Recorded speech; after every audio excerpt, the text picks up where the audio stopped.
বয়স কম হোক কিংবা বেশি, আপনি যদি সঠিকভাবে ত্বকের যত্ন নেন তাহলে আপনি খুব সুন্দর একটা স্কিন পেতে পারবেন এবং বয়সের তুলনায় আপনাকে অনেকটাই কম বয়সী লাগবে, এটা আমি কথা দিতে পারি। আমি এরকমই কিছু ঘরোয়া উপাদান ব্যবহার করি, আপনাদের সঙ্গে তার একটা শেয়ার করলাম। সপ্তাহে একদিন এটা ব্যবহার করবেন, আপনি উপকার পাবেন। আর এরপরেও একটা কথা বলবো, সব উপকরণ সবার স্কিনের জন্য পারফেক্ট নয়।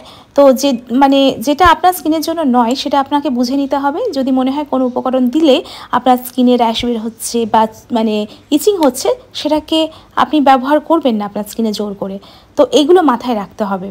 তো আমি এখানে যেটা ব্যবহার করছি পুরোটাই ঘরোয়া উপাদান, স্কিনের ক্ষতি হওয়ার কথা নয়। তাও বলবো যদি আপনার স্কিনে কোনো অসুবিধা হয় কোনো উপাদানের জন্য, আপনি সেটা ব্যবহার করবেন না। এখানে একটা শুকনো পরিষ্কার পাত্র নেব, তাতে দিচ্ছি 1 চামচ কফি পাউডার। কফি আমাদের স্কিনটাকে খুব উজ্জ্বল রাখতে সাহায্য করে, ডেড সেলগুলো রিমুভ করতে সাহায্য করে স্কিন থেকে। কফি কিন্তু স্কিনের জন্য ভীষণই ভালো। আপনি শুধুমাত্র কফি আর একটু মধু যদি মিশিয়ে স্কিনে আলতো করে ম্যাসাজ করে তারপর পরিষ্কার ঠান্ডা জল দিয়ে ধুয়ে ফেলেন, তাতেও উপকার পাবেন। এটা দিচ্ছি 1 চামচ মুলতানি মাটি। মুলতানি মাটি আমাদের স্কিনটাকে টাইট রাখতে সাহায্য করে। ওই যে আমাদের ত্বকে যে বয়সের সঙ্গে সঙ্গে বলিরেখা পড়ে, সেটা আটকাতে পারে মুলতানি মাটি এবং স্কিনটাকে খুব পরিষ্কার রাখে। এবার দেব চন্দন। চন্দন গুঁড়ো আমি দিচ্ছি 1 চামচ, সবটাই ছোটো চামচের 1 চামচ করে দিচ্ছি। চন্দন আমাদের রূপচর্চার ক্ষেত্রে বহু প্রাচীন যুগ থেকে ব্যবহার হয়ে আসছে, আপনারা জানেন। চন্দন দিয়ে কিন্তু আমরা খুব সহজে স্কিনটাকে গ্লো করাতে পারি। তো সমস্ত উপকরণগুলো, শুকনো উপকরণ ভালো করে মিক্স করে নিচ্ছি। এরপর আমি এখানে যে জিনিসটা মেশাবো সেটা স্কিনের জন্য ভীষণই ভালো। এখানে আমি মেশাবো এবার টক দই। টক দই মেশাবো বড় চামচের 1 চামচ। এগুলো তো ছোটো চামচের 1 চামচ করে সবটা মেশালাম, বড় চামচের 1 চামচ টক দই দেবো। এই টক দই স্কিনের জন্য ভীষণ ভালো, স্কিন থেকে ডেড সেল রিমুভ করে, স্কিনে যদি জ্বালা পোড়া কিছু থাকে সেটা থেকে স্কিনকে মুক্ত রাখে, মানে স্কিনকে খুব ঠান্ডা রাখে, ময়েশ্চারাইজ রাখে, উজ্জ্বল রাখে, স্কিনকে মসৃণ রাখে আর স্কিনকে ভীষণ স্মুথ করে। তো এতগুলো কাজ করে স্কিনের ওপর টক দই। তো সমস্ত উপকরণ খুব ভালো করে আমরা মিক্সড করব।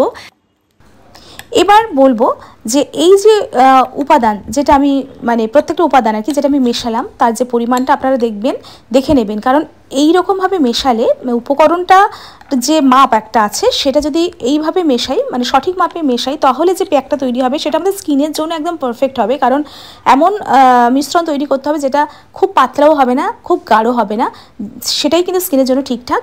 এবং সেটা স্কিনে দিলে স্কিনটার আর উপরে আর কি আমাদের যে প্রলেপ আমরা দেব সেটা ঠিক মতো করে বসবে স্কিনে।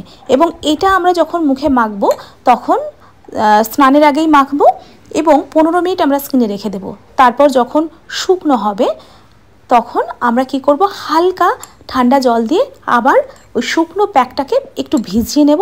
তারপর আলতো হাতে ম্যাসাজ করে করে ওই শুকনো প্যাকটা যখন আলতো হাতে ম্যাসাজ করবে একটু জল দিয়ে, তখন এটা ভিজে যাবে এবং খুব সহজে প্যাকটা উঠে আসবে। এইভাবে এই নিয়মে কিন্তু করতে হয়, না হলে একদম শুকনো প্যাক জল দিয়ে ঘষে ঘষে তুললে স্কিনটা ক্ষতি হতে পারে। সেই জন্য স্কিন ভীষণ কিন্তু সেন্সিটিভ, তাকে খুব ভালোভাবে যত্ন করতে হয়। তো আমি হাতে দিয়ে দেখাচ্ছি, আমি এটা হাতে, কনুইতে, মুখে সব জায়গায় লাগাবো। স্নানের আগে 15 থেকে 20 মিনিট আমরা রাখবো। তারপর ওই ঠান্ডা জল দিয়ে একটু ভিজিয়ে প্যাকটাকে একটু নরম করে তারপর আমরা মুখটা ভালো করে ধুয়ে নেব। এবং এরপর যেটা করতে হবে সেটা কিন্তু এখানেই শেষ নয়। এটা ধোয়ার পরে ভালো করে আমরা শুকনো টাওয়াল দিয়ে মুছে নেব। আমি সবসময় বলি আমরা জল বসতে দেব না স্কিনের কোনো অংশে, তাহলে কালো দাগ ছোপ পড়ে যাওয়ার সম্ভাবনা থাকে।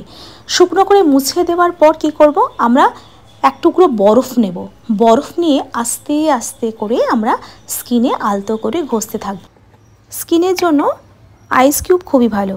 চোখের তলায় যাদের ফোলা ভাব আছে সেখানে একটু আলতো করে আইস কিউব চেপে চেপে লাগালে আপনার উপকার হবে। এছাড়া বলিরেখার দাগ থাকলে বা আপনার দাগ ছোপ থাকলে এবং যদি আপনার স্কিনে কোনো র্যাশ বের হয়, আপনি কিন্তু একটু বরফের টুকরো নিয়ে আলতো করে মুখে ঘষতে পারেন। এছাড়াও স্কিনটাকে টাইট রাখার জন্য আপনি বরফের ব্যবহার করতে পারেন আপনার ত্বকে। তো অবশ্যই মুখটাকে খুব ভালো করে পরিষ্কার রাখতে হয় সব সময়। স্কিন গ্লো করানোর ওটা একটা সবথেকে বড় টিপস। আপনি যাই করুন না কেন স্কিনকে সবসময় পরিষ্কার রাখবেন এবং ঠান্ডা পরিষ্কার জল দিয়ে ধুইবেন, তাতেও আপনার অনেকটা কাজ হবে। এছাড়া ক্লিনজিং তো অবশ্যই করা দরকার প্রত্যেক দিন স্নানের আগে। যে কোনো আপনার পছন্দের যেটা আপনার স্কিনের জন্য মানে পারফেক্ট সেরকম একটা ক্লিনজার আপনি দিয়ে ক্লিন করবেন আপনার স্কিনটাকে। এছাড়া আপনি কাঁচা দুধ দিয়েও একটু তুলো ভিজিয়ে নিয়েও স্কিনটাকে পরিষ্কার করতে পারেন, বা কফির সঙ্গে একটু দুধ মিশিয়ে স্কিনটাকে পরিষ্কার করতে পারেন, বা মাঝে মাঝে ওই যে বললাম একটু আইস কিউব বরফের টুকরো মুখে একটু ঘষে নেবেন, আপনার স্কিন টাইট থাকবে।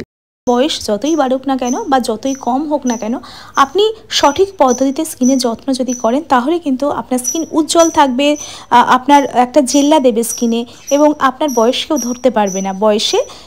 বয়সের যে দাগ ছোপ যে বলিরেখা পড়ে আমাদের ত্বকে, সেটা পড়তে দেরি হবে, স্কিনটা টাইট থাকবে। সেই জন্য আমি বলি অবশ্যই সময় থাকতে স্কিনের যত্ন নেওয়া উচিত। আপনারা দেখছিলেন এতক্ষণ শিউলিস মোটিভেশনাল হাব। সকলকে অনেক ভালোবাসা। এই যে বরফের কিউব নিয়ে আমি হাজির হয়ে গিয়েছি। এবার আমি এটা স্কিনে আলতো করে ঘষবো যেখানে যেখানে আমি প্যাকটা লাগিয়েছিলাম।